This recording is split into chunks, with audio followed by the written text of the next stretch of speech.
కథా కాలక్షేపం నుంచి మీకు మరో మంచి కథనాన్ని అందజేస్తున్నాం. తడబడ నీకు నీ అడుగులని. రచన అజయ్ కుమార్ పారుపల్లి. అమ్మా నేను వెళుతున్నా, తలుపు వేసుకో అంటూ స్రవంతి బ్యాగు కీసు తీసుకుని బయటికి వచ్చి లిఫ్ట్ దగ్గరికి నడిచింది. జానకి తలుపు దగ్గరికి వచ్చి కూతురు లిఫ్ట్లోకి వెళ్లే వరకు చూస్తుండిపోయింది. లిఫ్ట్లోకి నడిచి తల్లికి చెయ్యి ఊపుతూ టాటా చెప్పింది స్రవంతి. లిఫ్ట్ కిందికి వెళ్ళగానే తలుపు మూసి బెడ్రూంలోకి వచ్చింది జానకి. సుగం సర్దిన బీరువాలోని బట్టలను తిరిగి సర్దటం ప్రారంభించింది. 3 అరలోని బట్టలను బయటకు తీసి మంచం మీద ఉంచింది. బట్టల అడుగున పాత ఆల్బం కనిపించింది. అప్రయత్నంగానే ఆల్బం తెరిచింది. మొదటి పేజీలోనే ఉంది తను రఘురాం కలిసి ఉన్న పెళ్లి ఫోటో. దాన్ని చూస్తూనే జానకి కళ్ళల్లో నీరు ఉడికింది. మనసు పాత జ్ఞాపకాలను నెమరవేస్తూ గతంలోకి ఉరికింది. జానకి డిగ్రీ చదువుతూ ఉండగానే మంచి సంబంధం అని రఘురాంతో పెళ్లి కుదిర్చారు జానకి తల్లి తండ్రి. రఘురాం అప్పటికే బ్యాంకులో జాబ్ చేస్తున్నాడు. మంచి అందగాడు. తల్లిదండ్రులకు ఒక్కడే కొడుకు. ఏ వంక పెట్టడానికి వీల్లేని సంబంధం. జానకికి డిగ్రీ పూర్తి చేయాలని కోరికగా ఉన్న రఘురాంని చూసి పెళ్లికి సరే అనేసింది. వారు కోరినంత కట్నం పెట్టుపోతలు అన్నీ లేదనకుండా ఇచ్చి ఘనంగా పెళ్లి చేసి కాపురానికి పంపించారు. రఘురాం తల్లి కోడల మీద పెత్తనం చూపించేది. మరీ అంత గయ్యాలి కాకపోయినా అత్త చెప్పింది కోడలు చెయ్యాలి అని భావించే సగటు అత్తగారికి ప్రతీక ఆమె. జానకి మీద అత్తగారి పెత్తనం ఎక్కువ కాలం సాగలేదు. రఘురాంకు హైదరాబాద్ ట్రాన్స్ఫర్ అయి కొత్త దంపతులిద్దరూ పట్నంలో కాపురం పెట్టారు. రఘురాం తల్లి తండ్రి ఊళ్ళో పొలాలు చూసుకుంటూ స్వగ్రామంలోనే ఉండిపోయారు. పట్నంలో కాపురం జానకికి మరో స్వర్గంలా అనిపించింది. రఘురాం భార్యను తీసుకుని ప్రతి ఆదివారం చూడాల్సిన ప్రదేశాలన్నీ తిప్పేవాడు. కొత్తగా పెండ్లైన జంట ముద్దు ముచ్చట్లతో మురిపంగా సాగింది వారి కాపురం కొద్ది కాలం పాటు. రోజులు గడుస్తున్న కొద్దీ రఘురాం బలహీనతలు బయటపడటం మొదలెట్టాయి. రఘురాం సిగరెట్ కాల్చడం చూసి జానకి మొదట్లో అభ్యంతరం చెప్పబోయింది. రఘురాం చిరునవ్వుతో ఇది ఇప్పుడు అందరూ చేసేదే అని కొట్టిపడేశాడు. అప్పుడప్పుడు ఫ్రెండ్స్ పార్టీలో బలవంతం చేశారని తాగి వచ్చేవాడు. ఆదివారాలు ఇంట్లో ఉండటం తగ్గిపోయింది. జానకి ఎక్కడకు వెళ్తున్నారని అడిగితే బయట సరదాగా ఫ్రెండ్స్తో పేకాట ఆడానని చెప్పేవాడు. జానకి వారించబోతే నీకన్నా ముందు నుంచే ఇవన్నీ ఉన్నాయి నా లైఫ్లో, నువ్వే కొత్తగా వచ్చావు అని కసిరేవాడు. ఈ పరిస్థితులలోనే జానకి గర్భవతి అయింది. పుట్టిన పిల్లను చూసైనా మనిషిలో మార్పు రాకపోతుందా అని జానకి ఆశపడింది. తల్లి తండ్రి వచ్చి కూతుర్ని డెలివరీకి ఇంటికి తీసుకువచ్చారు. రఘురాం సంగతులు తల్లి తండ్రికి చెప్పకుండా దాచింది. ముద్దులు మూటగట్టే అమ్మాయికి జన్మనిచ్చింది జానకి. రఘురాం అతని తల్లిదండ్రులు బారసాలకు వచ్చారు. రఘురాం కోరిక మీద అమ్మాయికి స్రవంతి అని పేరు పెట్టారు. 3 నెలలు కాగానే హైదరాబాద్ వచ్చేసింది జానకి. పిల్లను తీసుకుని తల్లి వస్తానన్నా వద్దని చెప్పేసింది. రఘురాం ప్రవర్తనలో పెద్దగా మార్పేమీ లేదు. జానకి చేసేదేమీ లేక పరిస్థితులతో రాజీ పడసాగింది. కాలిందెల్ మూటతో ఉలిక్కి పడుతూ ఈ లోకంలోకి వచ్చింది జానకి. లేచి వెళ్ళి తలుపు తీసింది. ఎదురుగా కూరగాయల సంచితో కమల నిలబడి ఉంది. ఏందమ్మా తలుపు తీయటానికి ఇంతసేపా, నిద్రపోయావా అంటూ లోనికి నడిచింది కమల. లేదే, బీరువా సర్దుతున్నాను. నేనొచ్చేదాకా ఆగొచ్చుగా. నిన్ను ఏ పని చెయ్యొద్దని అక్క చెప్పిందిగా. నువ్వు సోఫాలో కూర్చొని ఏదైనా పుస్తకం చదువుకో. వంటయ్యాక నువ్వు దగ్గరుంటే నేను సర్దుతాను బీరువా. సర్లే ముందు వంట కాని అంటూ జానకి సోఫాలో కూర్చొని పక్కనే ఉన్న పుస్తకాన్ని చేతిలోకి తీసుకుంది. కళ్ళు పుస్తకంలోకి చూస్తున్న మనసు ఈసారి కమలా చుట్టూ తిరగసాగింది. కమలాకు 25 ఏళ్ళు ఉంటాయి. తమ దగ్గరకు వచ్చి అప్పుడే 5 ఏళ్ళు దాటిపోయాయి. కమలా తల్లిదండ్రులు కూలీనాలి చేసుకునే పేదవారు. కమల పెద్ద మనిషి కాగానే తాపీ పని చేసే అప్పారావుకు ఇచ్చి పెళ్లి చేశారు. అప్పారావు రోజు రాత్రి పీకల దాకా తాగొచ్చి కమలను కొడుతూ ఉండేవాడు. పుట్టింటి పేదరికం తెలుసు కనుక కమల మొగుడి ఆగడాలను భరించేది. పెళ్ళై 5 ఏళ్ళు గడిచినా కమలకు పిల్లలు కలగలేదు. పెద్ద ఆసుపత్రిలో చూయించుకుంటే గర్భసంచిలో లోపం కారణంగా పిల్లలు పుట్టరు అని డాక్టర్లు చెప్పారు. అంతే. అప్పారావు కమలను ఒగ్గేసి మరో మనువు చేసుకున్నాడు. తల్లిదండ్రులకు కూడా కమల భారమైంది. వయసులో ఉన్న పిల్ల ఎక్కడైనా పనికిపోతే ముందుగా ఆమె పై కోరికతో చెయ్యి పట్టుకుని మగవారే ఎదురయ్యారు ఆమెకు. అలాంటి బతుకు బతకడం ఇష్టం లేక హుస్సేన్ సాగర్లో దూకి చావబోయింది. ఆ సమయానికి అక్కడే ఉన్న స్రవంతి ఆమెను కాపాడి ఇంటికి తీసుకొచ్చింది. తల్లి కూతురు ఆమె సంగతులన్నీ అడిగి తెలుసుకున్నారు. జీవితం ఉన్నది జీవించటానికే, కానీ చావటానికి కాదని చెప్పారు. గౌరవంగా ఉండే చోట పని చేసుకుని బతుకుతా కానీ మగ పురుగులు నన్ను అలా ఉండనీయటం లేదమ్మా అని వాపోయింది కమల. తనకిష్టమైతే తమ ఇంట్లోనే పని చేస్తూ ఉండమన్నారు. కమల సంతోషంగా సరేనని అన్నది. ఇంట్లోనే అన్ని వసతులు సమకూర్చి నెలకింతని కొంత సొమ్ము కమల పేరు మీద బ్యాంకులో జమ చేస్తూ వస్తున్నది స్రవంతి. అమ్మ వంటయింది, వడ్డించమంటారా? కమల పిలుపుతో ఆలోచనల నుండి బయటపడింది జానకి. వడ్డించి వస్తున్నా అంటూ సోఫాల నుండి లేచింది జానకి. స్రవంతి ఆఫీస్ నుండి బయటికి వచ్చి కారులో కూర్చొని స్టార్ట్ చేసి దగ్గరలో ఉన్న సూపర్ మార్కెట్ దగ్గర ఆగింది. సూపర్ మార్కెట్లో సరుకులు తీసుకుంటుండగా స్రవంతి అన్న పిలుపు వినపడి వెనక్కు తిరిగి చూసింది. అంబిక నవ్వుతూ కనిపించింది. అంబిక, నువ్వా? ఎంతకాలమైంది నిన్ను చూసి, బాగున్నావా? దగ్గరికెళ్ళి చెయ్యి పట్టుకుని పలకరించింది ఆనందంగా. ఇద్దరు స్నేహితురాళ్ళు చాలా కాలం తర్వాత కనపడడంతో ఆనందం వారి కళ్ళల్లో కనిపిస్తున్నది. పెదవులపై చిరు దరహాసాలు వికసిస్తున్నాయి. ముందు సరుకులు తీసుకొని పని కాని, తర్వాత ఎక్కడైనా కూర్చొని కాసేపు కబుర్లు చెప్పుకోవచ్చు. అంబిక అనగానే స్రవంతి కావాల్సినవి తీసుకొని కౌంటర్లో అమౌంట్ పే చేసింది. ఇద్దరు పక్కనే ఉన్న ఐస్ క్రీమ్ పార్లర్ లోపలికి వెళ్ళి 2 బటర్ స్కాచ్ ఆర్డర్ చేసి ఓ మూలగా కూర్చున్నారు. ఇప్పుడు చెప్పు సంగతులన్నీ. ఎన్నో నెల? స్రవంతి అడిగింది ఎత్తుగా ఉన్న అంబిక పుట్ట వైపు చూస్తూ. 6 వేళ్ళు చూపించింది అంబిక. డిగ్రీ తర్వాత మళ్ళీ ఇప్పుడు కనపడటమే. నీ దగ్గర నుండి లెటర్స్ కానీ ఫోన్లు కానీ లేవు. పెళ్ళెప్పుడయింది? మీ వారు ఏం చేస్తున్నారు? నువ్వేమైనా జాబ్ చేస్తున్నావా? ఈ ఊరెప్పుడొచ్చావు? ప్రశ్నలన్నీ అయిపోయాయా? ఇంకేమైనా మిగిలాయా? నవ్వుతూ చూసింది అంబిక. చెప్పాలంటే చాలా ఉంది, వినే ఓపిక నీకుంటే. గట్టిగా ఊపిరి పీల్చుకొని చెప్పడం కొనసాగించింది అంబిక. డిగ్రీ కాగానే పెళ్లి చేసుకోమని అన్నారు అమ్మా నాన్న.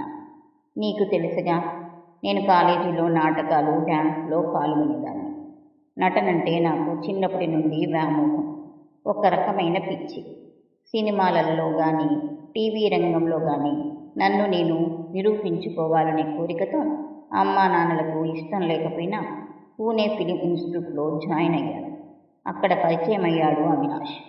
బేరర్ ఐస్ క్రీమ్ కప్పులు తీసుకురావడంతో చెప్పటం ఆపింది అంబిక. స్పూన్తో ఐస్ క్రీమ్ తీసుకుని తింటూ, నీ హీరో గారి పేరు అవినాష్? చెప్పు చెప్పు, తొందర పెట్టింది స్రవంతి. మా బ్యాచ్లో నేను, అవినాష్ ఇద్దరమే తెలుగువాళ్ళం. మిగిలిన వారిలో 1-2 తమిళియన్స్, ఎక్కువగా నార్త్ ఇండియన్స్ ఉన్నారు. సహజంగానే మా ఇద్దరి మధ్య పలకరింపులు, స్నేహం మొదలయ్యాయి. రోజులు గడిచే కొద్దీ ఒకరి మీద ఒకరికి ఆకర్షణ, ప్రేమ పెరగసాగింది. ఒకరిని విడిచి ఒకరు ఉండలేని స్థితికి చేరుకున్నాం. ఇద్దరికీ అప్పుడే పెళ్లి చేసుకోవాలని లేదు. నటనా రంగంలో మేము రాణించాకే పెళ్ళి అని అనుకున్నాం. పెళ్లికి మా పెద్దలు ఒప్పుకోరు. మా ఇద్దరి కులాలు వేరు, కానీ తనువు, మనసు, శరీర ఆకర్షణ వైపు మొగ్గు చూపాయి. ఇద్దరం పరస్పర అంగీకారంతో సహజీవనం దిశగా అడుగులు వేశాం. పిల్లలు వద్దనుకున్నాం. ఒకరికి ఒకరు గౌరవించుకోవాలని, ఎవరి ఇండివిజువాలిటీ వారికే ఉండాలని, ఒకరిపై ఒకరు పెత్తనం చేయడం ఉండకూడదని ఎన్నెన్నో అనుకున్నాం. బాసలు చేసుకున్నాం. సంగతి తెలిసి అమ్మా నాన్న వచ్చారు, ఏడ్చారు, బతిమిలాడారు. అందరికీ తెలియకముందే ఇంటికి వచ్చేయమన్నారు. నా ఆశలు, ఆకాంక్షలు, వయసు, ఉద్రేకాలు వారి మాటలను పెడచెవిన పెట్టాయి. అమ్మా నాన్న ఇంక ఇంటికి రావద్దని, నేను ఇక్కడే చచ్చిపోయానని అందరికీ చెబుతామని, మిగిలిన బిడ్డల భవిష్యత్తు ముఖ్యమని ఏడుస్తూ వెళ్ళిపోయారు. చెప్తున్న అంబిక కళ్ళల్లో తడి కనిపించింది. స్రవంతి అంబిక వైపు బాధగా చూసింది. కర్చీఫ్తో కళ్ళు తుడుచుకొని చెప్పసాగింది అంబిక. అదంతా గడిచిపోయిన గతం. అమ్మ నాన్న వెళ్ళిపోయిన తర్వాత కొద్దిగా బాధ అనిపించింది. అవినాష్ సహచర్యం ఆ బాధను మరిపింపచేసింది. ఫిలిం ఇన్స్టిట్యూట్లో శిక్షణ పూర్తయింది. ఇద్దరం హైదరాబాద్ వచ్చి సినీ రంగం, టీవీ రంగాలలో అవకాశాల కోసం ప్రయత్నాలు మొదలుపెట్టాం. మా టీవీ, ఈటీవీ సీరియల్స్లో నటించే ఛాన్స్ వచ్చింది నాకు. అవినాష్ సినీ రంగంలో ఛాన్స్ కోసం విశ్వ ప్రయత్నాలు చేయసాగాడు. నేను సినిమాల కోసం అని చూడకుండా టీవీ సీరియల్స్లో బిజీ అయిపోయాను. పగలంతా షూటింగ్ల హడావిడి, ఒక్కొక్కసారి రాత్రి కూడా షూటింగ్లు ఉండేవి. ఆ సమయాల్లో అవినాష్లో వచ్చిన మార్పును గమనించలేకపోయాను. సినిమాల్లో వేషం ఇప్పిస్తానన్న ఒక వర్ధమాన తారకు దగ్గరయ్యాడు. నాకు విషయం మొత్తం తెలిసేసరికి అవినాష్ నా చెయ్యి దాటిపోయాడు. అప్పుడే నాకు తెలిసింది మరో సంగతి. నేను గర్భం దాల్చాను. ఇద్దరూ సహజీవనం చేసేటప్పుడు అనుకున్నాం. పిల్లలు అప్పుడే వద్దని. కుటుంబ నియంత్రణ పద్ధతులు ఖచ్చితంగా పాటించేవాళ్ళం. ఎలా జరిగిందో, ఎప్పుడు జరిగిందో తెలియదు. మేము వాడే సాధనాలు మరిచి మేము కలయికలో పాల్గొన్నామేమో తెలియదు. షూటింగ్స్ బిజీలో నా నెలసరి గమనించలేదు. 2 నెలల తర్వాత అనుమానం వచ్చి డాక్టర్ దగ్గరికి వెళితే తెలిసింది నేను అమ్మను అవుతున్నానని. అవినాష్ ఆ విషయం తెలిసి చాలా గొడవ చేశాడు. అబార్షన్ చేయించుకోమన్నాడు. మనం కుటుంబ నియంత్రణ సాధనాలు ఖచ్చితంగా వాడుతున్నాము. అసలు ఆ కడుపు నా వల్ల వచ్చి ఉండదు అని నింద మోపాడు. మామూలుగా అయితే అబార్షన్కు ఒప్పుకునేదాన్ని. ఎప్పుడైతే నా మీద నింద వేశాడో అప్పుడే అవినాష్ అంటే విరక్తి పుట్టింది. నేను అబార్షన్కు ఒప్పుకోలేదు. అప్పటికే అవినాష్ నన్ను ఎలా వదిలించుకోవాలో అని చూస్తున్నాడేమో. ఈ కారణం సాకుగా చూపి నన్ను దూరం పెట్టేశాడు. నేను అతన్ని ప్రాధేయపడలేదు. ఒంటరిగా బతకాలని అనుకున్నాను. బ్రతుకుతున్నాను. తెలిసిన వారు టీవీ సహా నటులు అబార్షన్ చేయించుకోమన్నారు. నా రక్తంలో రక్తం, నా కణంలో కణం అయిన ప్రాణిని చంపలేకపోయాను. అమ్మతనం అప్పుడే నాలో ఊపిరి పోస్తుంది. ఒంటరిగా పిల్లలను పెంచడం సాధ్యం కాదని ఎంతోమంది పిరికితనం ఊరిపోశారు. నేనెవ్వరి మాట వినలేదు. ఒంటరిగానే ఈ సమాజాన్ని ఎదుర్కోదలిచాను. నేను గమనించింది ఒక్కటే. మనం తల వంచితే ఈ సమాజం మన తలను మరింత కిందకు వంచుతుంది. ఒక్కసారి తల పైకెగరేసి చూస్తే ఈ లోకం మనలను పట్టించుకోదు. అమ్మా నాన్నల దగ్గరికి వెళ్ళలేదు. అవినాష్ది అవకాశవాదం, ప్రేమని భ్రమపడ్డాను. ఉన్నత భావాల మనిషిని పొంగిపోయాను. అతను అచ్చమైన మగవాడిలాగే ప్రవర్తించాడు. ఇదొక గుణపాఠం నాకు. కేవలం సెక్స్ కోసమే అతను నా చెంత చేరాడు. అతని మాయ మాటల ముసుగులో నేను పడిపోయాను. ఇన్నాళ్ల సావాసంలో అతని నైజం కనిపెట్టలేకపోయాను. అతను చెప్పినవన్నీ అబద్ధాలేనని తర్వాత తెలిసింది. అతనికి చిన్నతనంలోనే పెళ్ళయింది. భార్య చదువురాని ముద్దని వదిలేసి నాతో పెళ్లి కాలేదని అబద్ధం చెప్పాడు. మగవాడు మోసం చేయటానికి చూస్తాడు. మన జాగ్రత్తలోనే మనం ఉండాలి. మొత్తానికి మగవాని చేతిలో మోసపోయిన మగువను. నన్ను చూస్తే నీకు అసహ్యం వేస్తుందా? చెప్పటం ముగిస్తూ అడిగింది అంబిక. స్రవంతి చెప్పున అంబిక చేతిని తన చేతుల్లోకి తీసుకుంటూ, అదేం లేదు అంబిక. మగవారి ఆగడాలకు, దుర్మార్గాలకు నిత్యం ఎంతోమంది బలవుతూనే ఉన్నారు. దీనికి చదువుకున్నవారు, చదువులేనివారు, పేదవారు, డబ్బున్నవాళ్ళు అని తేడా లేదు. మోసం చేసేది మగవాడు, మోసపోయేది ఆడది. అంతే. మనం స్కూల్స్, కాలేజీలలో చదివిన పాఠాలు ఎందుకు పనికిరావు. జీవితమే ఒక పాఠశాల. ఇది నేర్పేదే అచ్చమైన పాఠాలు. ఎదురు దెబ్బలు తగిలి నేర్చుకునేదే గుణపాఠాలు. అది సరే, ఇంతకు నువ్వు ఉండేది ఎక్కడా అడిగింది. ప్రస్తుతానికి వర్కింగ్ ఉమెన్ హాస్టల్లో, అమీర్పేట్. అయితే ఈరోజు నువ్వు నాతో మా ఇంటికి రా. అమ్మ, నేను, కమల ఉంటాం ఇంట్లో. మెహదీపట్నంలో 3 బెడ్రూమ్ అపార్ట్మెంట్. హాస్టల్కి ఫోన్ చేసి చెప్పు చుట్టాలింటికి వెళ్తున్నానని. రాత్రి నీకు ఎన్నో సంగతులు చెప్పాలి. మనసు విప్పి మాట్లాడుకుందాం అంటూ అంబిక చేయి పట్టుకుని లేచి బేరెలకు డబ్బులిచ్చి బయటికి నడిచింది స్రవంతి. అంబిక ఇప్పుడు కాదులే, మరోసారి వస్తానన్నా స్రవంతి వినలేదు. ఒక రకంగా బలవంతం చేసి కారులో ఇంటికి తీసుకుని వెళ్ళింది. అమ్మ, డిగ్రీలో నా క్లాస్మేట్ అంబిక. మా అమ్మ జానకి. ఇది నా చెల్లెలు కమల. ఇంటికి వస్తూనే పరస్పర పరిచయాలు చేసింది స్రవంతి. కమల, ఇది ఈరోజు ఇక్కడే ఉంటుంది. నీ పాకశాస్త్ర నైపుణ్యం మొత్తం చూపించు ఇయాళ్ళ కమలాతో అని. అమ్మ, మేము కాస్త ఫ్రెష్ అప్ అయ్యి వస్తాం. ఈలోగా కాస్త కాఫీ కలపండి అంటూ అంబికాను తీసుకుని లోపలికి నడిచింది.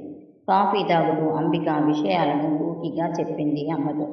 కథలు వేరైనా వెదలు ఒకటే నిట్టూర్చింది జానకి.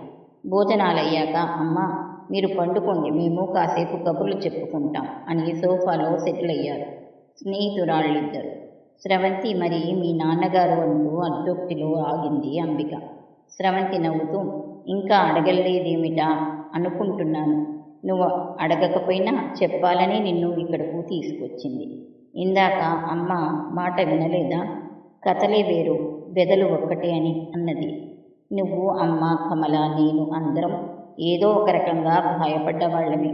గాయాలంటే శారీరకంగా కాదు, మానసికంగా. ఒక్కొక్కరి జీవితం వేదనాభరిత చరిత్రలే, కవులు రాయని కావ్యాలే. ముందుగా మా అమ్మ గురించి చెప్తాను విను అంటూ స్రవంతి చెప్పటం ప్రారంభించింది. అమ్మమ్మ తాతయ్యలు మంచి ఆస్తిపరులు. అమ్మ ఒక్కతే సంతానం, మంచి అందగాడు, బ్యాంకు ఉద్యోగి అని నాన్నతో పెళ్లి జరిపించారు. నేను పుట్టాక నాకు 10 సంవత్సరాల దాకా అమ్మ నాన్న కలిసే ఉన్నారు. నేను 6వ తరగతి చదువుతుండగా అమ్మకు పెద్ద జబ్బు చేసింది. ఆ సంగతులన్నీ పెద్దయ్యాక అమ్మమ్మ చెబితే తెలిసాయి. అమ్మకు కుడివైపు రొమ్ములో క్యాన్సర్ వచ్చింది.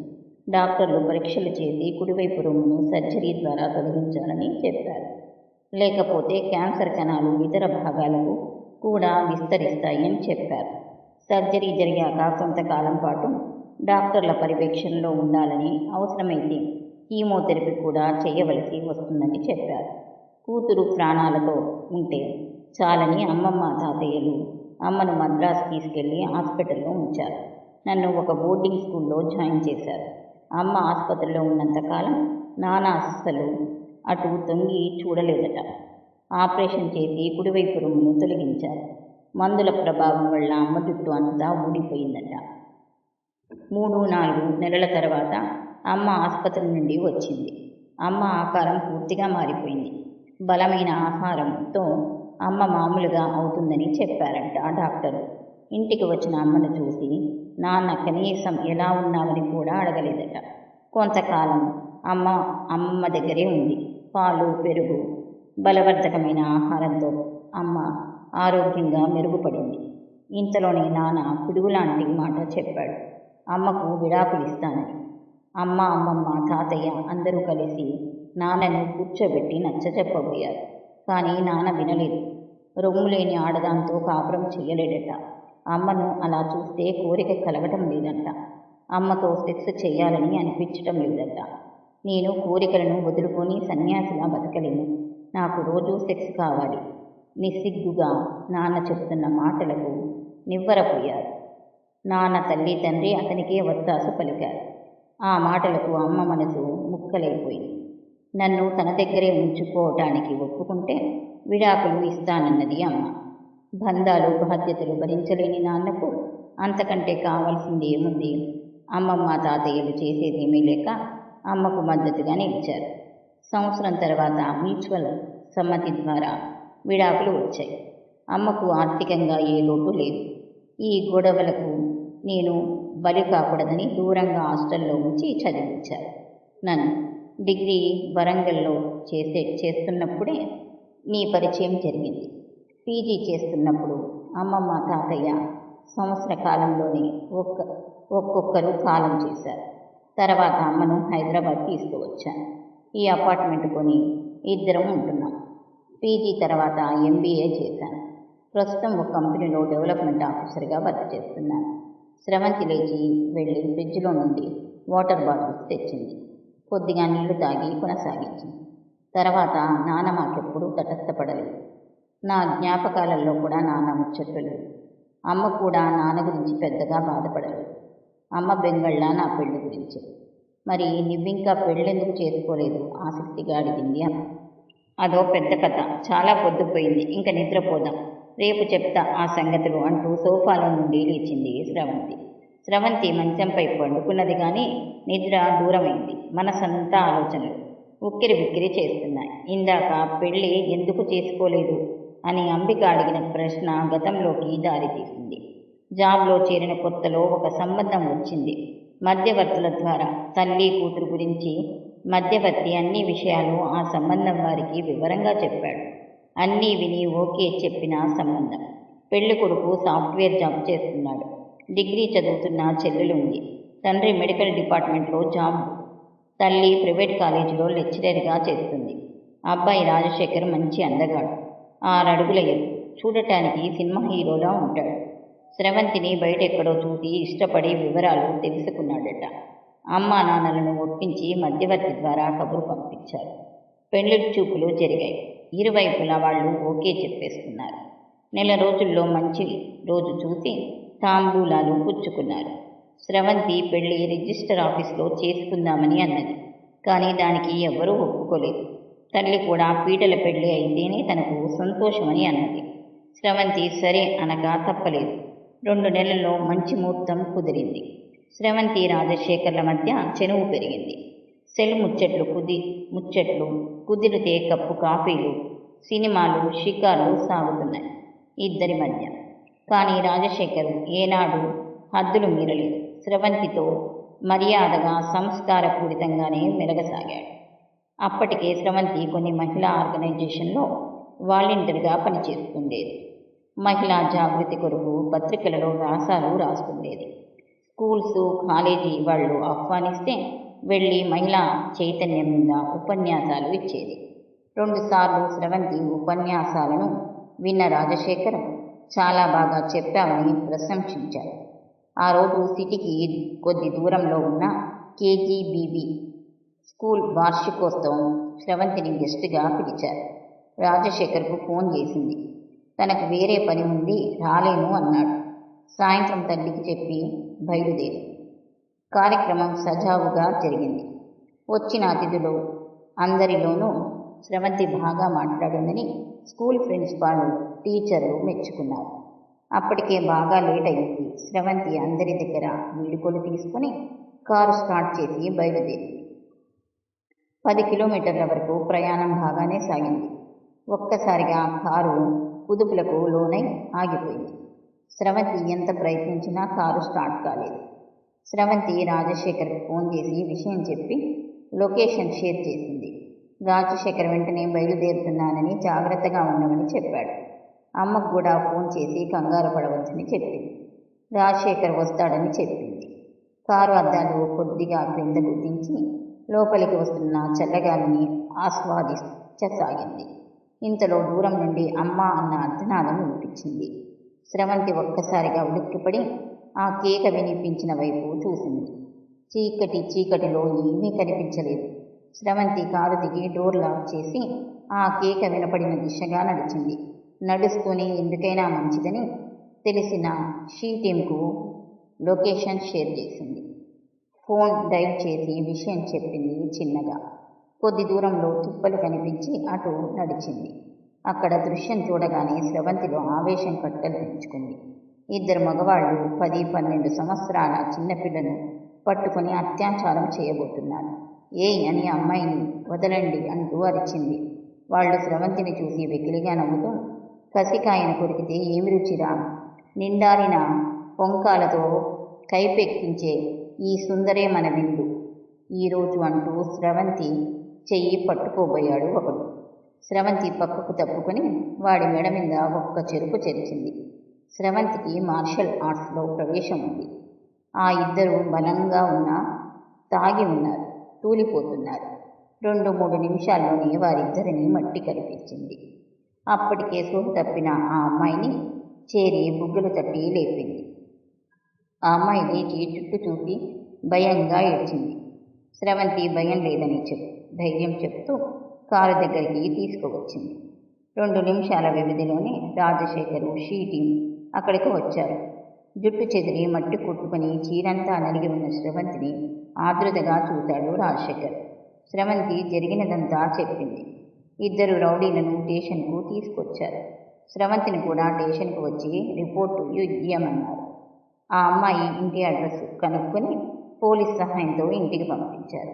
అన్నీ పూర్తి చేసుకుని ఇంటికి చేరుకునేసరికి అర్ధరాత్రి దాటిపోయింది. రెండవ రోజు ఆ విషయం పేపర్లో వచ్చింది. అందరూ స్రవంతి సాహసాన్ని మెచ్చుకున్నారు. ఆ రోజు మధ్యాహ్నం రాజశేఖరు స్రవంతి ఆఫీస్కు వచ్చాడు. మనిషి కొద్దిగా దిగులుగా ఉన్నాడు. స్రవంతి ఎదురుగా ఉన్న కుర్చీలో కూర్చోమని అన్నది. రాజశేఖరు కూర్చోలేదు. స్రవంతి హాస్పిటల్ దాకా వెళ్దాం, పర్మిషన్ తీసుకో అన్నాడు. ఎందుకు? నాకేం దెబ్బలు తగలలేదు, కొద్దిగా అక్కడక్కడ చర్మం గీరుకుపోయిందంతే. అది కాదు, మాకు తెలిసిన లేడీ డాక్టర్ దగ్గరకు. ఏమీ అర్థం కాలేదు స్రవంతికి. ఆశ్చర్యంగా చూస్తూ దేనికి అని ప్రశ్నించింది. రాజశేఖర్ కొద్ది క్షణాలు ఏమీ మాట్లాడలేదు. కొద్దిగా ఊపిరి పీల్చుకుంటూ, నాకు ఇష్టం లేదు కానీ అమ్మ చెప్పింది డాక్టర్ దగ్గరికి నిన్ను తీసుకెళ్ళమని నసుకుతూ అంటున్నాడు. స్రవంతికి మనసులో ఏదో అనుమానం మొదలైంది. ముక్కుపూటలు అదురుతుండగా స్వరం పెంచి గట్టిగా అడిగింది, ఎందుకు? కుర్చీలోంచి లేచింది. సూటిగా రాజశేఖర్ కళ్ళల్లోకి చూసింది స్రవంతి. రాజశేఖర్ తత్తరపాటుతో ఆమె వైపు చూడకుండా ఎటో చూస్తూ, అదే వర్జిన్ టెస్ట్ నసిగాడు అంతే. స్రవంతి కుడి చెయ్యి రాజశేఖర్ చెంప బలంగా తాకింది. ఒక్కసారిగా వినవచ్చిన తప్పుమన్న శబ్దానికి అందరూ ఉలిక్కిపడి స్రవంతి వైపు చూశారు. నిప్పులు కక్కే కళ్ళతో చూస్తూ, you rascal, get out from here. అసలు ఎవరికి వచ్చింది ఆలోచన? నీ అమ్మకా నీకా? అసలు నువ్వు వర్జిన్వేనా? అసలు ఎందుకు వస్తాయి నీకు ఇలాంటి పాడు ఆలోచనలు? మీ మనసులు కుళ్ళి కంపు కొడుతున్నాయా? ఆ రోజు జరిగినదంతా నీకు చెప్పాను. ఆ రోజు ఏదైనా జరగరానిది జరిగితే దాచిపెట్టి నిన్ను మభ్యపెట్టాల్సిన అవసరం నాకు లేదు. నిజాన్ని నిర్భయంగా చెప్పే గుండెధైర్యం నాది.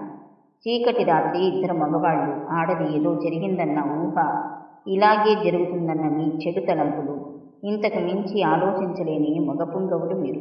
మీకో నమస్కారం. మళ్ళీ నా కంటపడితే ఈసారి చెయ్యి కాదు చొప్పిచ్చుకొడతా. వెళ్ళిక్కడి నుంచి, గెట్ లాస్ట్. ఆవేశంగా అరుస్తూ చూపుడు వెలితో తలుపు వైపు చూపించింది. మంచంపై అసహనంగా కదులుతున్న స్రవంతిని చూసింది అంబిక. స్రవంతి అని చిన్నగా పిలిచింది. స్రవంతి లేచి కూర్చొని ఏమిటి అన్నది. నిద్ర రావటం లేదా? అటూ ఇటూ మెసులుతున్నావు ఇందాకటి నుండి, ఏవో ఆలోచనలు అంటూ టైం చూసింది. తెల్లవారుజాము 4:30. ఇంకిప్పుడేం నిద్ర? కాఫీ కలుపుకొని తాగుదామా అంటూ మంచం దిగింది స్రవంతి. ఇద్దరూ లేచి కిచెన్లోకి వెళ్లారు. కాఫీ తాగుతూ తన సంగతులన్నీ చెప్పింది స్రవంతి. కమల విషయాలను కూడా చెప్పింది. అతను మరలా కలవలేదా? అంబిక అడిగింది. 3 సార్లు కలవటానికి ప్రయత్నం చేశాడు. మధ్యవర్తి ద్వారా కబురు చేశాడు. కానీ నేను అతన్ని క్షమించలేను. అలాంటి మనిషిని కట్టుకొని కాపురం చేయలేను. అమ్మకు చెప్పాను, నమ్మకం లేని చోట సంసారాలు నిలవవు అంది. అమ్మ, విమెన్ ఆర్గనైజేషన్లో లీడింగ్ పాత్ర పోషిస్తున్నాను. కానీ రాజకీయాల జోక్యంతో చెయ్యాలనుకున్నవన్నీ చేయలేకపోతున్నాను. ప్రస్తుతం నేనే స్వతంత్రంగా ఒక ఆర్గనైజేషన్ పెట్టాలని ప్లాన్ చేస్తున్నాను. డబ్బులకు కొదవలేదు. అభాగ్య స్త్రీలకు సేవ చేస్తానంటే అమ్మ ఎప్పుడూ కాదనదు. మదర్ తెరీసాలా కాదు, కానీ మహిళల పండగ ఉండాలనే ఆకాంక్ష ఎక్కువగానే ఉంది నాకు. నేను కలలు కనే గమ్యం ఎంతో దూరంలో లేదు. వేసే అడుగులు తడబడకుండా వేయాలి. నడిచే దూరాలన్నీ రహదారులు కావు, ముళ్ళబాటలు కూడా ఉంటాయి. జాగ్రత్తగా చూసుకుంటూ అడుగులు వేయాలి. మొదటి అడుగు ఎప్పుడూ ఒంటరి. మన అడుగులు మరికొంతమందికి మార్గం చూపాలి. మనిషిగా పుట్టినందుకు మన వంతుగా ఈ సమాజానికి ఉపయోగపడాలి. ఆడదాని కష్టాలు ఆడవాళ్ళకి అర్థమవుతాయి.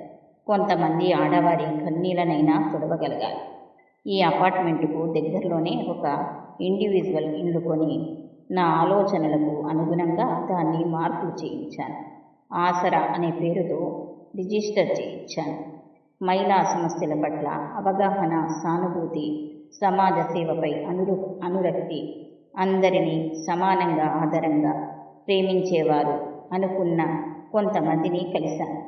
ఒక డాక్టరు, ఒక న్యాయవాది, ఒక టీచర్, ఒక కార్మికురాలు, ఒక కర్షకురాలు, ఇలా ఒక రంగం నుండి కొంతమందితో సొసైటీ ఒకటి ఏర్పాటు చేస్తున్నాను.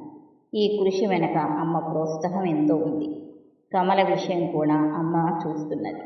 మంచి మనిషి దొరికితే దానికి పెళ్లి చేయాలని అమ్మ ఆలోచన. ఈ మధ్యనే ఈ అపార్ట్మెంటు వాచ్మెన్ రంగయ్య అడిగాడంట అమ్మను. రంగయ్య భార్య ఈ మధ్యనే ఒక పిల్లవాడిని ప్రసవించి చనిపోయింది. ప్రస్తుతానికి రంగయ్య మంచివాడే. తాగుడు లాంటి అలవాట్లు లేవు. కమలా సంగతి దానికి పిల్లలు పుట్టరన్న విషయం కూడా రంగయ్యకు చెప్పింది. కమల ఒప్పుకుంటే పెళ్లి చేయాలి. ఇంకా నా సంగతి అంటావా? పెళ్లి చేసుకోకూడదని పంతం లేదు. నా భావాలు, నా ఆశయాలు, నా పనులు, నా కార్యక్రమాలు నచ్చినవాడు వస్తే అప్పుడు పెళ్లి సంగతి ఆలోచించేది. ఎల్లుండి మార్చి 8న అంతర్జాతీయ మహిళా దినోత్సవం రోజున ఆసరాను లాంఛనంగా అమ్మ చేతుల మీదుగా ప్రారంభించాలని ప్లాన్ చేశారు. స్రవంతి వంక ఆరాధనగా చూసింది అంబిక. ఇన్ని మంచి పనులు చేస్తూ ఎంతో ఎత్తుకెదిగావు స్రవంతి. ఈ పనులలో నేను కూడా నీతో కలిసి నడుస్తాను. నన్ను కూడా నీ ఆర్గనైజేషన్లో చేర్చుకోవా? అంబిక మాటలకు ఓకే అంటూ స్రవంతి సంతోషంతో అంబిక చేతులు పట్టుకుని ఊపేసింది. అపార్ట్మెంట్ పైకెళ్ళి చల్లగాలిని మనసారా పీల్చుకుందాం పద అంటూ అంబికను తీసుకుని లిఫ్ట్లో పైకి వెళ్ళింది స్రవంతి. అప్పుడే తూర్పున అరుణారుణ కిరణాలు విచ్చుకుంటున్నాయి. ఉషోదయ వెలుగులతో ఆకాశం సప్తవర్ణ శోభితమై విరాజిల్లుతున్నది. ఉదయించే సూర్యుడిని కనులారా చూస్తూ నిలుచున్నారు మధు నిండా కొత్త కొత్త ఆశలతో.